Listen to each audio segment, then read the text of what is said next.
Kecelakaan lalu lintas yang menelan korban jiwa bisa dihindari jika pengemudi terus menerapkan prinsip aman dalam berkendara. Beberapa faktor harus jadi perhatian saat mengemudi seperti kondisi jalan, jarak pandang, hingga hal terpenting mengetahui kondisi tubuh berhenti atau beristirahat saat mengantuk.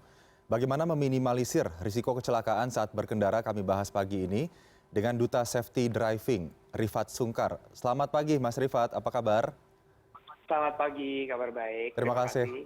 Terima kasih atas waktunya dengan CNN Indonesia. Mas Rifat, ini terkait dengan kita berkaca dari insiden kecelakaan lalu lintas kemarin yang menimpa artis Vanessa Angel. Sebetulnya dari kacamata safety driving, edukasi yang paling penting bagi pengendara mobil apa saja Mas Rifat?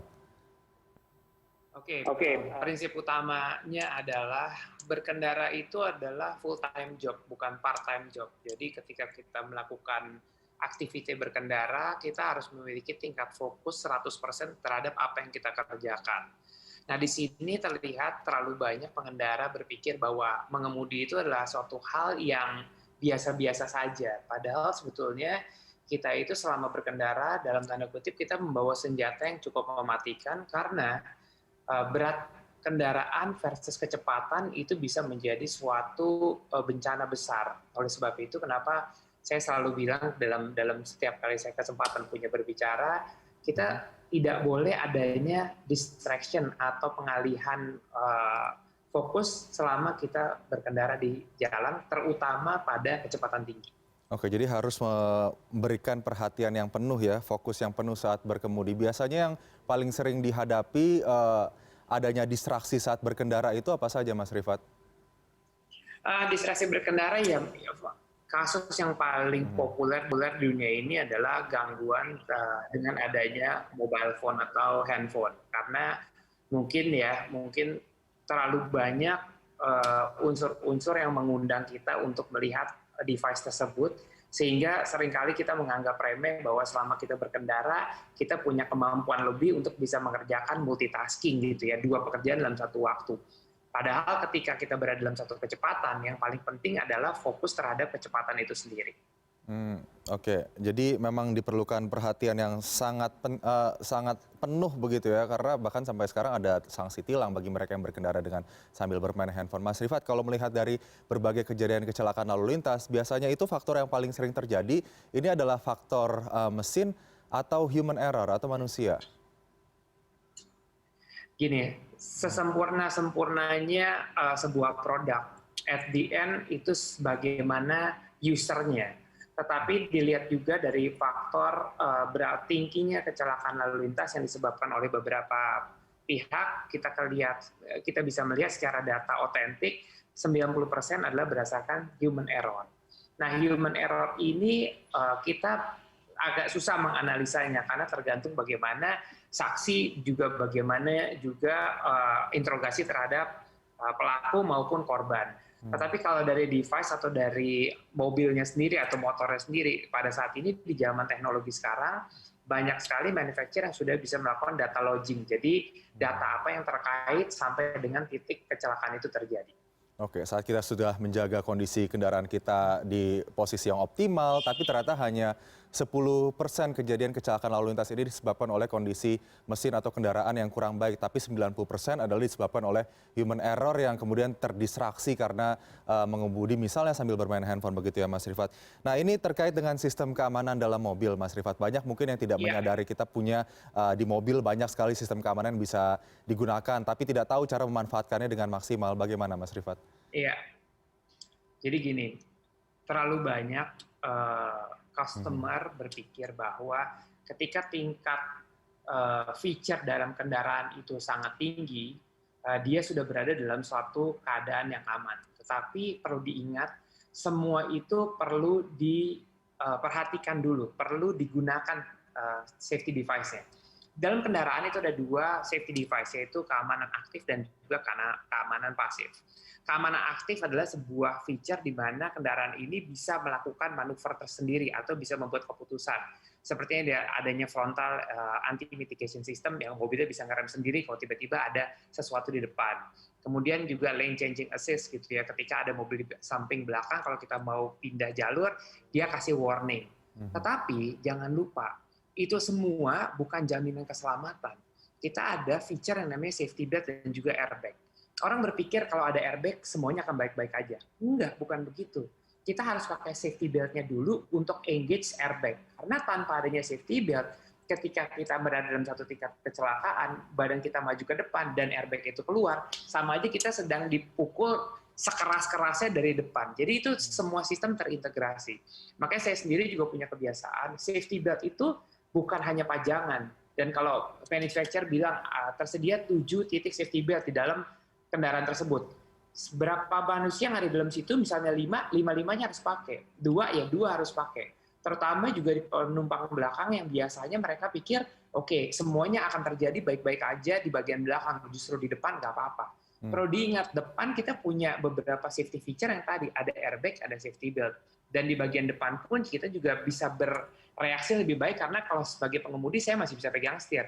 Sebagai penumpang kita punya injekan footstep yang kira-kira bisa menahan badan.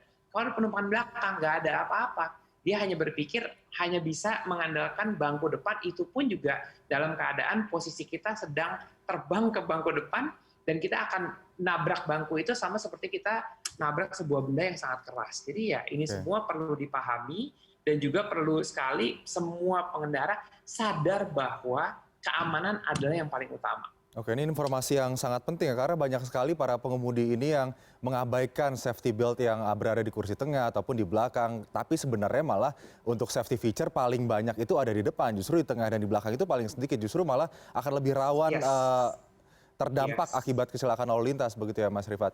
Nah ini terkait dengan sistem kondisi mobil saat kita melaju dalam kecepatan tinggi. Bagaimana kita bisa mengetahui kondisi tersebut agar kita bisa mengantisipasi untuk pergerakan mobil sendiri, Mas? Oke, sekarang balik kepada si pengguna dulu ya. Ketika kita berada di satu kecepatan, saya kasih analisa aja ya. 60 km per jam itu kita 60 km per jam, 80 km per jam, 100 km per jam. 100 km per jam itu kira-kira kita traveling hampir 30 meter per detik. Oke? 30 meter per detik artinya ketika kita bereaksi, ketika ada sesuatu dan kita bereaksi, biasanya reaction time superhuman itu sekitar 2 detikan, tapi manusia normal itu 3 detik. Artinya ketika kita bereaksi dalam kecepatan 100 km per jam, kurang lebih 100 meter kita baru bisa melakukan suatu tindakan, kurang lebih. 100 meter itu kurang lebih sepanjang lapangan bola.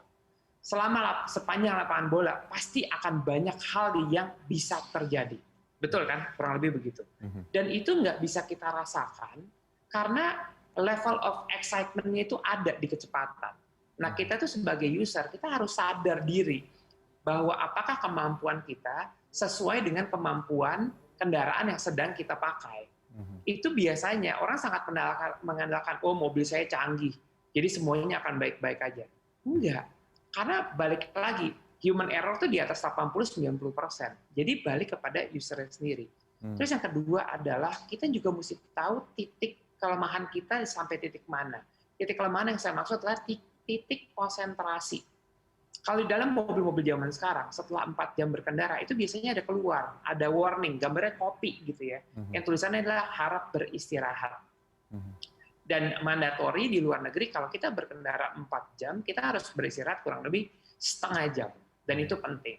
Terus yang terakhir adalah, kita juga mesti tahu kondisi fisik kita, tingkat konsentrasi kita, kalau kita berada dalam satu kecepatan, itu kita mampu bereaksi atau kita akan panik dalam satu situasi yang tiba-tiba terjadi. Itu balik lagi kepada mentalnya, siap atau enggak begini. Nah, banyak dari tingkat kecelakaan lalu lintas adalah terjadi karena mereka tidak tahu apa yang mereka harus kerjakan selama 3 detik mereka harus bereaksi. Sebagai contoh satu ya, ini contoh yang paling mudah. Kalau saya mengadakan safety driving di mana-mana, saya selalu tanya, tahu mobil ini remnya ABS? Tahu. Gimana cara kerja ABS? Ya direm aja, mobilnya akan berhenti. Oke, kita coba. Ketika mobil itu berada dalam satu situasi, direm dan ABS jalan, mereka panik. Karena apa? Karena ABS itu menimbulkan satu bunyi yang sangat keras di pedal. Akibatnya begitu itu terjadi dalam split second, yang mereka lakukan apa? Bukan dia nginjak rem, tapi diangkat karena panik. Nah, hal itu mungkin nggak diketahui banyak orang. Mereka hanya pikir bahwa sistem ini akan melindungi mereka. Benar, sistemnya akan melindungi. Tetapi dengan suatu reaksi awal dulu. Baru setelah itu sistemnya melindungi. Oke, jadi ada critical 3 second lah bisa kita bilang saat terjadi kecelakaan lalu lintas begitu ya, saat kita melaju kecepatan tinggi lalu kecelakaan, kita harus bisa menentukan sikap, harus mengambil sikap seperti apa. Sebetulnya apa yang bisa dilakukan Mas Rifat jika dihadapkan di situasi seperti itu, melaju dalam kecepatan tinggi lalu tiba-tiba harus mungkin rem mendadak untuk menghindari kecelakaan, di critical 3 second itu apa yang harus diperhatikan, menjadi perhatian?